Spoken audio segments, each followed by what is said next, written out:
እጅግ ብዙዎችን ያስደነግጣል ብሎም የሚሄዱ ሰዎችን ቁጥርም ይቀንሳል የተባለለት አዲስ ሕግ እንደተደነገገ አሁን ላይ መረጃዎቹ እየተሰሙ ይገኛሉ። ይኸውም ነን ኢሚግራንት ቪዛ ወይም ደግሞ ለጊዜያዊነት አሜሪካን ሀገር ደርሶ ለመምጣት ማለት የቪዚት ቪዛ ወይም የጉብኝት ቪዛ እንዲሁም ደግሞ የስራ ወይም ወርክ ቪዛ ለማግኘት ኢትዮጵያን ሀገር ኤምባሲ ላይ ገንዘብ ማስያዝ እንደሚያስፈልግ አዳዲስ መረጃዎች እየወጡ ይገኛሉ። ይህ ሀገራችን ኢትዮጵያ የተካተተችበት አዲሱ የጉዞ ማዕቀብ በዝርዝር እናሰማችኋለን። የሚያስፈልጉትን ሪኳየርመንቶችን በደንብ ተንትነን እንነግራችኋለን። እንዲሁም በዚህ ወቅት አሜሪካን ሀገር ለማቅናት የትኛው የፕሮሰስ አይነት እንደሚመረጥ ወይም ደግሞ አሜሪካን ሀገር ለመግባት እጅግ ቀላል የሆነውን የፕሮሰስ አይነትም በዚሁ ሀሳብ አስተያየታችንን እናስቀምጥላችኋለን። ሰላም ጤና ይስጥልን ውድ የሀገሬ ልጆች፣ በተለያዩ ዓለማት የምትገኙ በያላችሁበት ሰላማችሁ ይብዛልኝ። ዛሬም አዳዲስ በሆኑ ጉዳዮች ብቅ ብለናል። ለዚህ ቻናል አዲስ ከሆናችሁ ሰብስክራይብ በማድረግ ሁሌ የምንለቃችሁ ቪዲዮዎች እንዲደርሱ ይሁን። ቀጥታ ይዘን ወደ መጣነው ዝርዝር መረጃዎቻችን እናመራለን። አሜሪካን ሀገር ፕሬዝዳንት ሆነው የተመረጡት ዶናልድ ትራምፕ ወደ ስልጣን ከመጡበት ቀን ጀምሮ በተለያዩ ሁኔታዎች ላይ እገዳ እየጣሉ ይገኛሉ። በተለይም የጉዞ እገዳ ህጋቸው በተለያዩ ቦታዎች ላይ ሰዎችን ማስገረሙን ቀጥሏል። ጥቂት ወራቶች በፊት ማለትም ጃንዋሪ 21 2026 ኢፌክቲቭ ዴቱ ወይም ጃንዋሪ 21 በፈረንጆቹ 2026 ላይ የተጀመረው አዲሱ ህጋቸው ሀገራችን ኢትዮጵያን ጨምሮ ለ75 ለሚሆኑ ሀገራት ቋሚ ቪዛ መስጠት እንደማይቻል መረጃዎቹ ሲሰሙ ነበር። ይህንንም አስመልክቶ ብዙዎች በድንጋጤ በመሆን ከዚህ በፊት ፕሮሰስ የጀመርን ሰዎች እንዴት ነው የምንሆነው? ቋሚ ነዋሪ ሆነን እናት አባት ልጆቻችን ጋር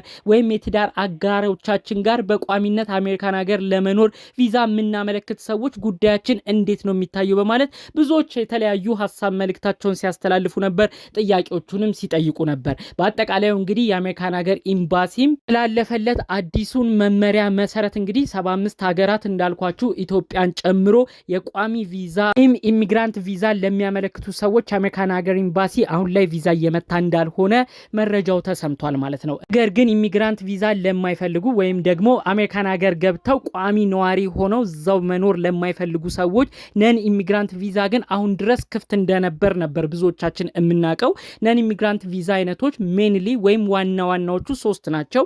ስራ ወይም ትምህርት ወይም ደግሞ ለጉብኝት አሜሪካን ሀገር የሚያቀና ሰው እነዚህን 3ቱን ነገሮች አሜሪካን ሀገር ቆይቶ አከናውኖ የተሰጠውም የጊዜ ገደቡ ሲያልቅ ወደ መጣበት ሀገር እንዲመለስ የሚያስችለው የቪዛ አይነት እስካሁን ክፍት ሆኖ ሰዎች ይህንን ቪዛ ያመለከቱ ቪዛ ከተመታላቸው ወደ አሜሪካን ሀገር ያቀኑ ነበር። ነገር ግን ይህም የነን ኢሚግራንት ቪዛ ወይም ደግሞ አሜሪካን ሀገር ተገብቶም የማይቆይበት ቪዛ አይነትም አሁን እገዳ እንደተጣለበት፣ ይህም እገዳ ደግሞ የተለያዩ ሪኳየርመንቶች ወይም ቅድመ ሁኔታዎች እንደተጣሉበትም ነው መረጃዎቹ የተሰማው ማለት ነው። እንግዲህ ይህ እገዳ አይነት የገንዘብ ማስያዣ ነው።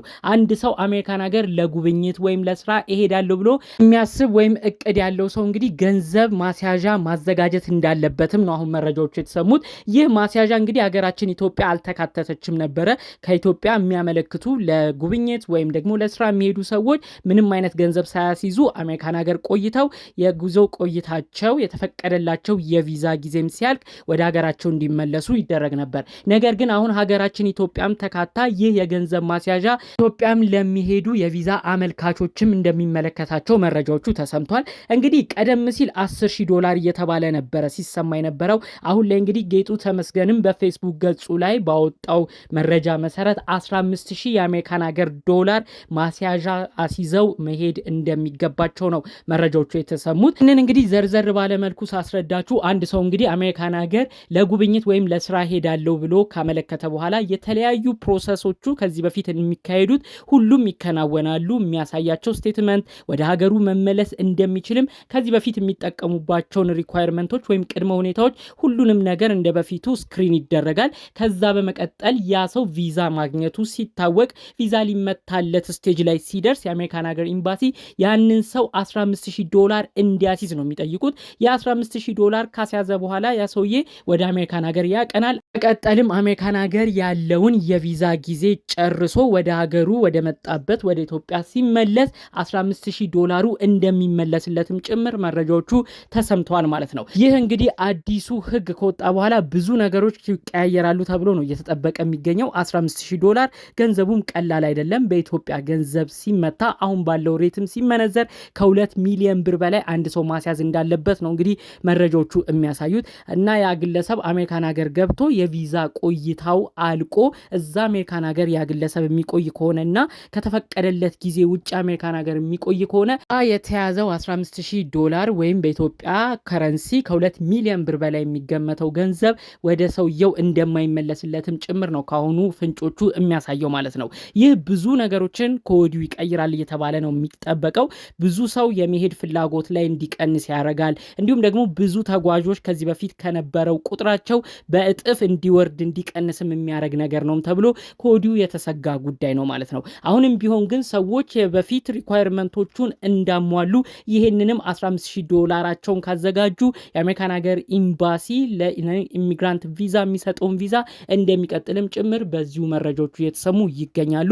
በሌላ በኩል ደግሞ አዲስ ጉዳይም አሜሪካን ሀገር ለሚኖሩ ሰዎችም የተሰማለ። በተለይ የአሜሪካን ሲቲዝን ኖሯቸው ሲቲዝናቸውን ወይም ዜግነታቸውን መመለስ ለሚፈልጉ ሰዎች ከዚህ በፊት ይጠየቁ የነበረውን ውድ ክፍያ ከ$2000 ምናምን በላይ ክፍያ ዝቅ በማድረግ እንግዲህ ትንሽ ዶላር ከፍለው ዜግነታቸውንም መመለስ እንደሚችሉም በቅርብ ሰዓታቶች ላይ የተሰማ አዲስ ህግ ነበረ ማለት ነው። ይህም እንግዲህ ስደተኞችን ከመመለስ ስደተኞች ወደ መጡበት ሀገራቸው ከመመለስ ጋር ያለውን ነገር በደንብ በስፋት እየቀጠሉበት ያለ ሁኔታ ነው ጠቅለል ባለመልኩ እያሳየ የሚገኘው ማለት ነው። በተለይ ይሄ የአሜሪካን ሀገር ሲቲዝን ኖሮት መመለስ ለሚፈልግ ሰው አሁን ላይ በደንብ እንደሚያበረታቱና ቅጣቶችና በፊት የሚከፈሉ ክፍያዎችን ማውረዳቸው ብዙ ሰው እንግዲህ የአሜሪካን ሀገር ዜግነትን በራሱ ጊዜ ካልፈለገ መተው እንደሚችልም ጭምር ኢንዳይሬክትሊ ኢንሲስት ወይም እየደገፉ የሚያበረታቱት ነገር እንዳለም ጭምር ማሳያ ነው ማለት ነው። እንግዲህ ታዲያ ይህንን ካልን ስለ አሜሪካን ሀገር ሰሞነኛ እገዳ እንዲሁም አሜሪካን ሀገር የሚኖሩ ሰዎችም አሁን ላይ ሲቲዝኖችም ሆነው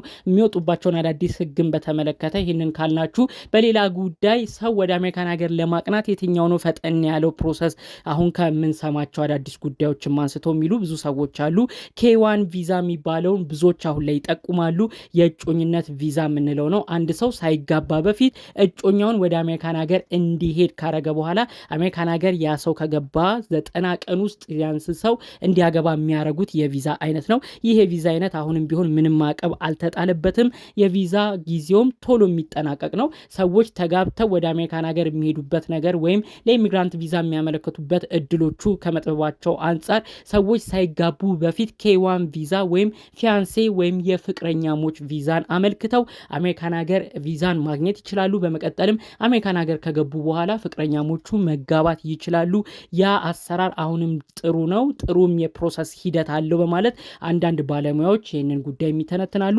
ስለዚህ ሰዎች ይህንንም አማራጭ የተለያዩ ጉዳዮችን በዛም በዚህም በኩል እያዩ ፕሮሰሳቸውን መሞከር እንዳለባቸው እኛም በዚሁ መልእክታችንን ማስተላለፍ እንፈልጋለን። ጠቅለል ባሉ መረጃዎች ዛሬ ይዘን የመጣ ነው ይህን ይመስል ነበር። በሌሎች ቪዲዮቻችን እስክንገናኝ ሰላሙን ሁሉ ተመኘውላችሁ።